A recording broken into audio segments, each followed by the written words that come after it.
guys, Tomboy601, and today I woke up and there was just a little surprise in my port from the good folks over at Wargaming. Hampshire has launched and is available in the game. If you don't remember what Hampshire was, well, it was part of that first wave of test boats, and well, in that first wave, sadly, she did catch a nerf. So we're going to go over Hampshire, go over all like the quirks, features of Hampshire, talk about it, and show off this game. So if that sounds like fun, make sure you stick around. Like I did mention earlier, Wargaming did provide the ship to me as being one of their community contributors. So just a note on that. If you want Hampshire, sadly, it is not going to be a campaign ship. It is a premium ship, but that kind of makes sense because, of course, premium ships usually need to have a kind of gameplay gimmick, and Hampshire, she certainly does have a gimmick. So what is she? Well, I like to think of her as the ultimate culmination of the two British cruiser lines. That's right. And let me explain, because you may be saying, Tommy, you're sounding a bit weird. Hampshire, based off of Surrey class, which is the heavy cruisers, but she doesn't get the incredible HE that the British heavy cruisers are known for. Instead, she gets some incredibly strong AP, which is kind of what the light cruisers are known for. So she's this great blend of the two lines, and don't worry, just like both the lines, she is made of explodium. Her armor, not exactly the greatest, but that makes her just a little bit more difficult to play. You may notice the gun layout we have. You'll notice if you've been playing this game long enough, you can look at this ship and tell yourself, oh yeah, she's made for kiting.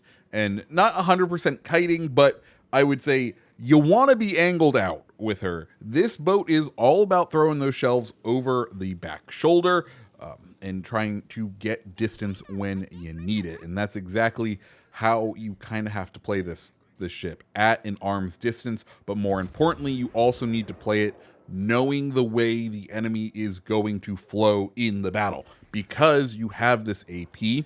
And yes, it has fantastic pen angles, but you are still limited to AP. You are still limited to being mandated into certain penetration angles, which means if someone is nose in on you, it is going to be increasingly difficult in order to land those shots. You can see this hood right here.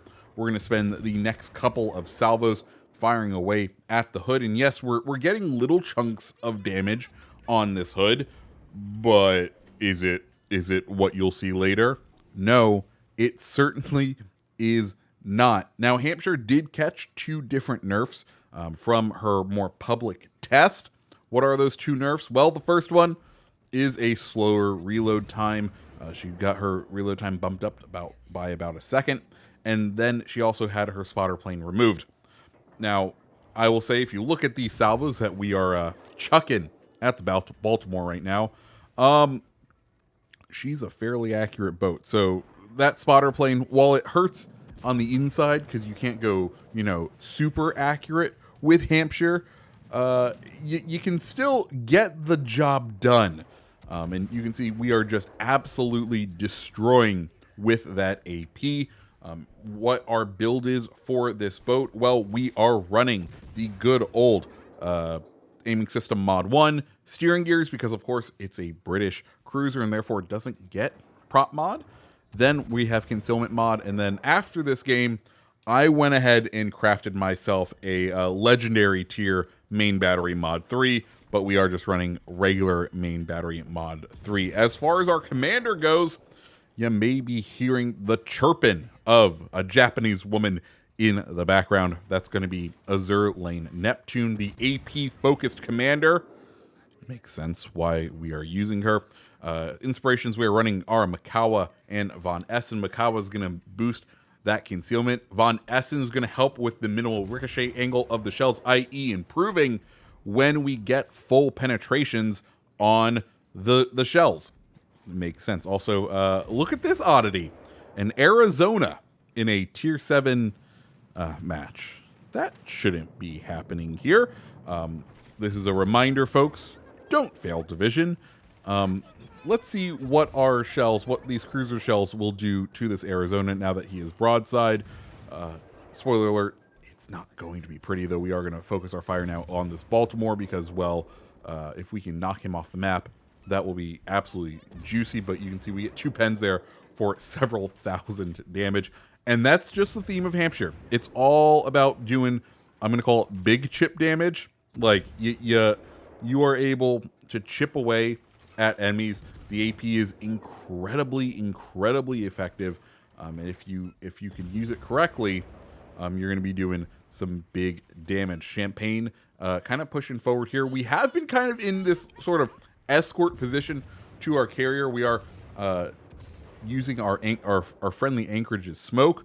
Aircraft carrier is kind of providing the spotting for us, and look at those numbers. This is why I love Hampshire. absolutely cracked AP. And you know, that's I'm always going to enjoy that as Champagne decides the pro move is to give us more broadside as we hit a citadel on it. Now, mind you, the damage we're doing right here is actually somewhat reduced because Azurlane Neptune's unique skill actually reduces AP damage versus battleships for better AP performance against destroyers and cruisers. And you know, that does absolutely come in handy, especially on this boat where if you are a cruiser and you do come up against some destroyers, the overpen cities definitely tends to wear down your soul and take its toll. So if you have Azurlane Neptune, it can be kind of useful. Now we're focusing our energy away from the Champagne, and the reason that is he's gone smart. He's decided to turn in Amagi, not so much. So we are going to continue with our fleeing away as Baltimore decides this is his moment, man.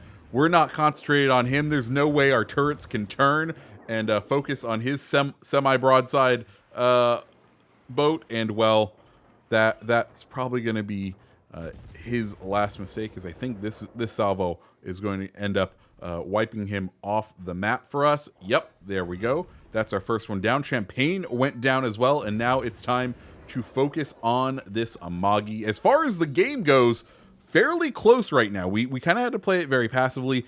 Amagi, I understand what it's doing because our carrier kind of went for a vulnerable play being so far out. I understand they're trying to push in, take out that carrier. I do not blame them. But this is giving us an excellent opportunity to just chunk away at this Amagi the little bit that we can. I will say, the Japanese battleships, I feel like Hampshire does end up struggling against. There have been a couple of Amagis out on the high seas as we take a fairly decent salvo from him. And they've been ones that I've been struggling to get the damage on. But Amagi picks up a couple of torpedo damage right here. And then time to show off these wonderful torpedoes. Now, one of our skills on Azurlane Neptune is home run. It boosts our torpedo range by 10%. And what that does is, if you notice our torpedo maximum range right now, i.e. the white circle on the mini-map, it gives us stealth fire torpedoes, which is, I'm going to say, fairly exciting for me. So what we're doing there is we're just trying to saturate the waters around that island. The idea being, if Amagi decides, you know, hey, it's time to go, it's time to pull out, we want torpedoes in the water towards him already. If he then kind of angles towards us, which generally battleships, when we can do some damage to them, we'll try to angle in. Those torpedoes will hopefully hit him. We can see, sadly though, timing was not exactly on our side, and that's okay. We tried, but our friendly's torpedoes do look like they are going to be fairly strong. As one of them hits him, is going to cause, I think, some permanent flooding right there. And we go ahead and take some steering gear damage. And now we are going to try and finish Amagi off so that he doesn't creep away. But if I was a pro player, I would probably at this moment check my mini-map because, well, I'm in danger, Will Robinson. So here is Iowa. with one turret or two turrets looking at us, we are just going to turn out and pray. But it is far too late, and well, he's going to take a massive chunk off of us. Good news though, our damage does increase with each bit of HP we lose. Sadly, that's not going to finish him off before he gets another salvo out. We're going to get that one final salvo out. Shells come in. He hits us right there. Hood is now smelling blood in the water. And, well, this is going to be pretty much all she wrote for us, as we don't have the range to really go silent, especially because the carrier is, in fact, smelling blood in the water, and that's all he's going to need. But, guys, that is Hampshire. I really, really enjoy this boat. It's really fun. I understand, and this is I understand it is 17,500 doubloons, which, based on your local currency, is a big chunk of change. I understand. Don't feel like you need this boat to complete a collection. Spend your money wisely. This coming from someone who spent $110 on a virtual ship this weekend, but still, that's okay, because we had fun, and that's the important bit. Anyways, guys, that's Hampshire. I really enjoy her. She offers unique gameplay, and honestly, that's what I feel like premiums need to do. Offer unique gameplay. She fits the bill, and it's a gameplay that I really love because I really enjoy the British cruisers. So I quite like her. Anyways, guys, if you like the video, hit the like button, subscribe button, and I hope you have a fantastic rest of your day. See ya.